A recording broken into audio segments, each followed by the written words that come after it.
In the hollow of Avonlea, Mrs. Rachel Lynde keeps a sharp eye on everything from her window. A notable housewife and community leader, she manages both her own affairs and those of her neighbors with equal capability. Mrs. Rachel sits by her window one warm June afternoon, knitting a cotton warp quilt. From her vantage point, she watches the main road that leads out of the peninsula of Avonlea. While her husband Thomas sows turnip seed in the hill field, Mrs. Rachel notices something highly unusual. Matthew Cuthbert driving away from Green Gables in his best clothes. Puzzled by the sight of the shy Matthew Cuthbert heading out of town on a workday, Mrs. Rachel decides she cannot rest until she uncovers the reason for this mystery.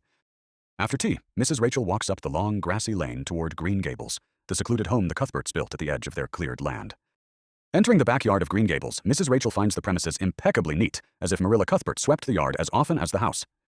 Inside the painfully clean kitchen, Marilla Cuthbert sits knitting, her table set for supper, while the afternoon sun floods through the western window. Upon entering the kitchen, Mrs. Rachel's keen eyes immediately scanned the supper table. She notes the 3 plates and the modest spread of crabapple preserves and cake, trying to reconcile these everyday dishes with the mystery of Matthew's formal attire. Marilla greets her neighbor with her characteristic briskness. The two women share a long-standing friendship, despite their vastly different temperaments and appearances. Mrs. Rachel wastes no time in addressing the cause of her visit. She mentions seeing Matthew driving off earlier, subtly probing for an explanation for his unusual trip to town. Marilla reveals the shocking truth. Matthew has gone to Bright River to collect an orphan boy from Nova Scotia who will be arriving on the evening train. The news leaves Mrs. Rachel speechless. She can hardly believe that Marilla is serious about such an unheard-of innovation in Avonlea. Mrs. Rachel is reeling from the shock of the news. To her, the idea of the Cuthberts adopting a boy from an orphan asylum is so preposterous, it feels as though the world is turning upside down.